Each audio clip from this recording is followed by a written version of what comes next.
Hello friends, स्वागत है आप सभी का आपके अपने इस YouTube channel BLF education hub पर। दोस्तों, आशा करता हूँ आप सब ठीक होंगे और अपनी पढ़ाई जारी रखे हुए होंगे। तो दोस्तों, आज पढ़ेंगे हम घन। तो घन के बारे में पहले हम इस छोटी सी वीडियो में पढ़ेंगे। बने रहिए वीडियो के लास्ट तक। अगर आपको वीडियो अच्छी लगे तो वीडियो के लास्ट में चैनल को सब्सक्राइब कर लें और बेल आइकन को ऑल पर प्रेस कर लें ताकि आने वाली वीडियो की नोटिफिकेशन आपके पास सबसे पहले पहुंच सके। और वीडियो को ज़्यादा से ज़्यादा शेयर करें, वीडियो को लाइक करें और कमेंट में बताएं कि आपके कैसा समझ में आया। तो शुरू करते हैं घन। फिलहाल दोस्तों, घन जो है किसी भी घात या किसी की भी घात हो, चाहे 4 की, 5 की, x की, y की, किसी की भी घात 3 को हम उसका घन कहते हैं जिसके ऊपर घात चढ़ी हुई है। जैसे मैं कहूँ x की घात 3, इसका मतलब है x की पावर 3 या x की क्यूब, या हम कहेंगे इसे x का घन।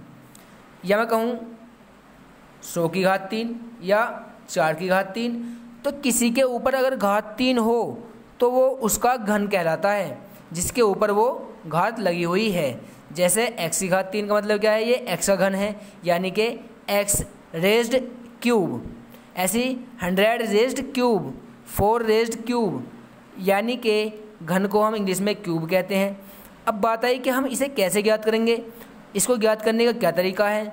तो सिंपल सी बात है, जिस भी संख्या का हमें घन ज्ञात करना हो हम उस संख्या की उसी में 3 बार गुणा कर देते हैं और जो गुणा करने के बाद आता है वही हमारा घन कहलाता है। जैसे मैं कहूँ 4 का घन का मतलब क्या है, मुझे 4 का घन ज्ञात करना है तो 4 की मुझे 4 में 3 बार गुणा करनी होगी। क्यों? क्योंकि 4 के ऊपर कितनी घात है, 3। तो इसका मतलब 4 को 3 बार गुणा में लिख दो और उसके बाद इसकी मल्टीप्लाई कर दो, गुणा कर दो। 4 4 जा 16 और 16 4 जा 64, 4 चौक 16 और 16 चौका 64। तो 4 का घन कितना है, 64। ऐसे अगर मैं देखूँ 5 का घन, तो 5 का घन कितना हो जाएगा, 5 गुणा 5 गुणा 5 बराबर 5 पंजे 25 और 25 पंजे 125। तो 5 का घन कितना आया, 125, यानी कि 5 क्यूब कितनी है, 125। तो बस सिंपल सी बात है, अगर किसी का भी हमें घन ज्ञात करना हो तो घन ज्ञात करने के लिए हम उसी की उसी में 3 बार गुणा कर देते हैं। मान लो अगर मैं कोई फ्रैक्शन हो, कोई भिन्न हो, भिन्न की हमें क्यूब ज्ञात करनी हो, जैसे मैं कहूँ 5/3 की क्यूब, तो हम कैसे करेंगे। तो वही तरीका हमें याद रखना होगा कि हमें सबसे पहले जिसकी हम घन ज्ञात करना चाह रहे हैं उसे 3 बार गुणा में लिखेंगे। 3 बार गुणा में क्यों लिख रहे हैं, क्योंकि उसके ऊपर घात 3 है। अब गुणा कर दो बस। हमें पता है कि फ्रैक्शन यानी कि भिन्नों की गुणा में हम क्या करते हैं, ऊपर की ऊपर गुणा कर देते हैं और नीचे की नीचे कर देते हैं। जैसे 5 पंजे 25 और 25 पंजे 125। ऐसे नीचे 3 तिया 9 और 9 तिया 27। तो हमारा 5/3 का घन आया 125/27, यानी 5/3 की क्यूब हमारी आई है 125/27। जैसे मैं 1/3 का ज्ञात करूं या 1/7 ले लो, 7 ले लिया, जैसे हमने 1/7 की क्यूब। तो इसका मतलब क्या है कि सबसे पहले हमें क्या करना होगा, उसको 3 बार मल्टीप्लाई में लिखना होगा। उसके बाद मल्टीप्लाई कर देंगे ऊपर के ऊपर नीचे के नीचे, 1 की 1 में, फिर 1 की 1 में, तो 1 ही आएगा कि 1 1 7 1 1 7। ऐसे नीचे 7 7 जा 49 और 49 7 जा 343। देखो 7 7 49 और 49 का बार जब हम 7 बार पढ़ेंगे तो ये आएगा 343। तो 1/7 की घात 3 या 1/7 का घन या 1/7 की क्यूब कितनी आई, 1/343। अब दोस्तों बात करते हैं इकाई के अंक, कि अगर किसी संख्या का इकाई का अंक, संख्या यानी जिसका हम घन निकालना चाह रहे हैं वो संख्या, जैसे मैं ज्ञात कर रहा हूँ 1 का घन, अगर किसी जिसका हम घन निकालना चाह रहे हैं उस संख्या का इकाई का अंक 1 है तो उसका जो घन निकल कर आएगा उसका इकाई का अंक भी कितना होगा, 1 होगा। जैसे मैं कहूँ 1 का घन, तो 1 का घन का मतलब क्या है, 1 गुणा 1 गुणा 1, तो कितना हो जाएगा ये 1 कम 1 1 कम 1 1 ही आ जाएगा। या मैं कह रहा हूँ 11 का घन, तो 11 11 कितना होता है, 11 गुणा 11 गुणा 11, 11 11 121 और 121 11 गुणा करेंगे तो कितना हो जाएगा, 1331। तो सिंपल बात ये याद रखनी है कि जिस संख्या का हम घन निकालना चाह रहे हैं और उसका इकाई का अंक 1 है तो जो उसका घन निकल कर आएगा उसका इकाई अंक भी कितना होगा, 1 होगा।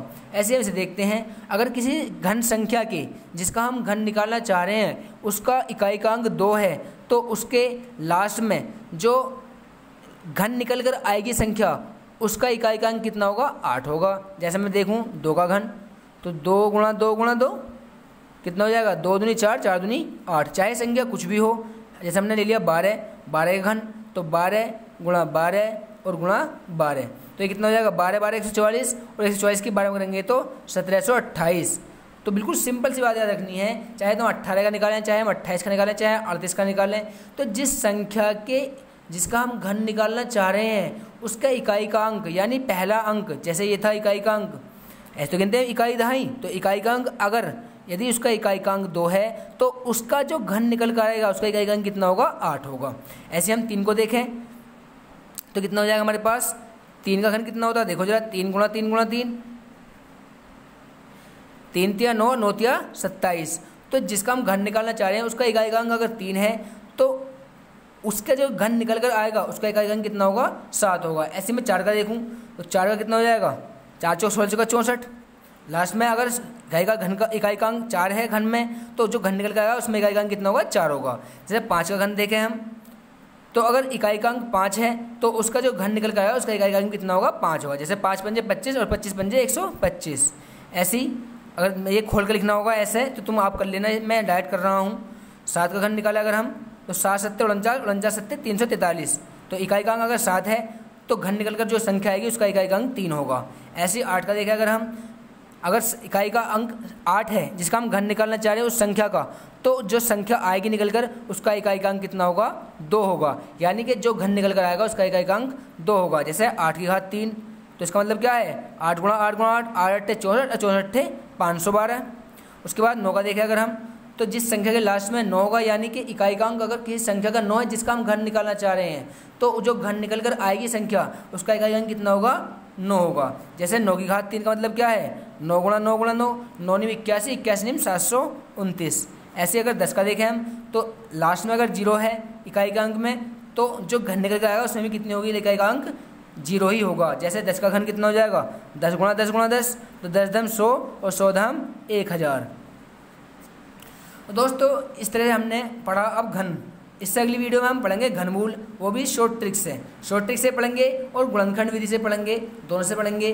तो दोस्तों कैसी लगी आपको वीडियो ज़्यादा से ज़्यादा लाइक शेयर और चैनल को सब्सक्राइब करना ना भूलें। मिलते हैं अगली वीडियो में, तब तक के लिए जय हिंद।